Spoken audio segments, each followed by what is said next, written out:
Good morning, everyone. Happy third day of Chanukah. Today in America is a national day of mourning for the late President George H.W. Bush. And I saw a video clip that was shown about when he was the president. A group of children came to him on Chanukah. And he was sitting at his table, and the kids were standing around him, and they taught him how to play the game of dreidel. It's a very cute clip, and they explained to him how the game works. You know, Gimel, you get the whole pot, Nun, you get nothing, and Shin, you put in money, and Hey, you get half the pot. And the president in the Oval Office spins the dreidel, and it lands on Nun. And there's a little girl standing next to his desk, and the girl says, "You do nothing. When you give a Nun, you do nothing." And he was very sharp and witty. He turns to the girl and says, "That's not true, that I do nothing." But the game of dreidel is a very interesting game. You know, we think it's a children's game, but it has very deep meaning to it. So the literal game is played as follows. There are 4 words in Yiddish. Gimel stands for ganz. Ganz means the whole. You take the whole pot. Shin stands for stellarain, put in. You put in coins. Hey stands in Yiddish for halv. You take half the pot. And Nun stands for nisht, meaning nothing. But the Bnei Yissaschar says something much deeper about the game of dreidel. He says the game of dreidel represents the story of our lives. He says every person has 4 desires, 4 quests, 4 drives, impulses in life. What are the 4 desires and drives of every human being? He says the first one is represented by the shin. The shin stands for seichel, intellect. We all have intellectual desires, curiosity, we want knowledge, we want understanding. Human beings by nature seek understanding and knowledge. That's the human condition. Shin stands for seichel. Then he says we have gimel. Gimel stands for guf, a body. We have our bodily, physical desires and needs for food, drink, and all the other physical desires of the body, comfort, pleasure, and so on and so forth. Then he says the Hey stands for hakol. Hakol means everything. We want everything. We want power. We want control. Every human being, that's why people want money so much. You know, at some point you have enough money to live, so why do you want more and more? Because you want power, you want control. So Hey stands for power.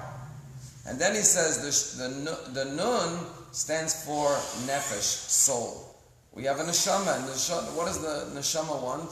The neshama wants connection, love, human connection, godly connection, purpose, meaning, and so on and so forth.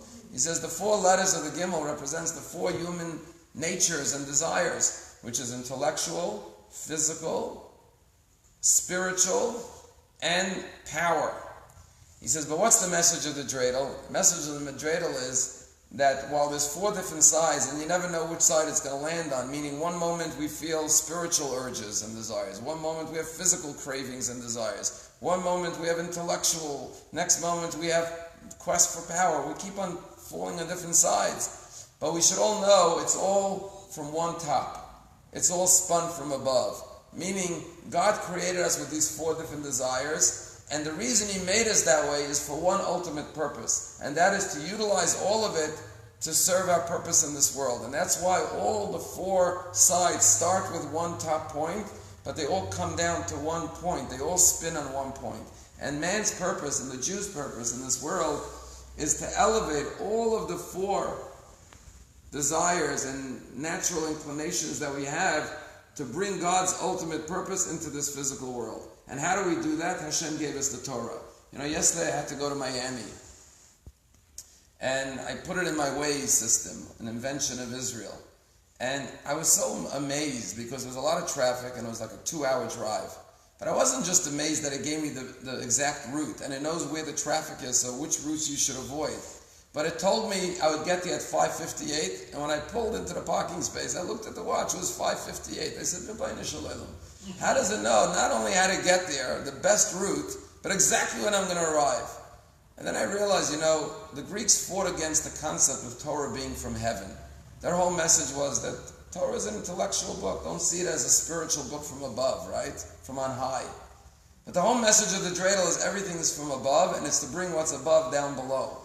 The term for the Torah that we believe is Torah min hashamayim. The Torah is from heaven. Why from heaven? Because like the Waze system, there's a big satellite in the heaven, and it tells you your route, your path in life, how to go.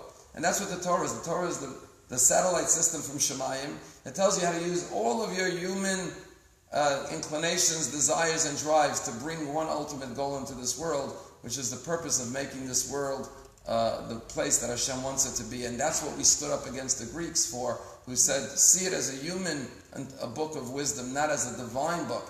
And even the actions of presidents, and who is elected president, and their actions in the world, everything that happens is spun and all driven from a higher source and a higher power.